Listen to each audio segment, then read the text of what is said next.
Half of Utahns face rent burden, or they pay more than 30% of their paychecks to rent. Making things even more tricky, rent has increased 36% in the last 4 years. News specialist Darby Sparks joins us live. And Darby, some might be surprised to hear that artificial intelligence is also playing a factor in this.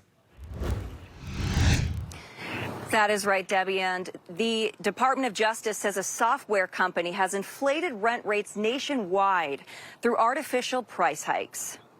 RealPage, a popular tech company for real estate, offers property management tools and data analytics to landlords. You're seeing these algorithms drive prices in all sorts of different directions. Their pricing algorithm, which suggests rent prices to landlords based off competitors in the market, is being accused by the DOJ in 8 states of being used for price fixing in a federal lawsuit. And despite being used by many companies here, Utah wasn't involved.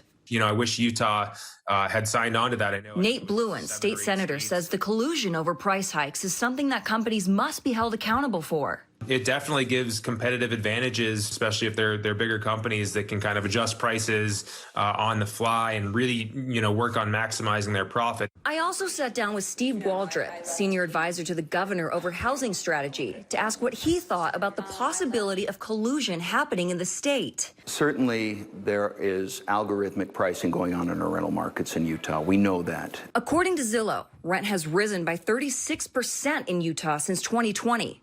While the market is trickling downwards, there isn't much of a difference in the rates. But could fixed rent rates be one of the causes of high rent in Utah? They could have an impact on it. Algorithms are used for everything nowadays. And Waldrop says the idea that it could be used to collaborate inflation is something of a concern to Utah's market. We have to take a really hard look at that and make sure that we're not allowing bad economic behavior to go on. Both Senator Bluen and Waldrop say this is an issue legislators are analyzing for the next session. There's so many different pieces of this to address, whether it's the costs, whether it's tenants' rights.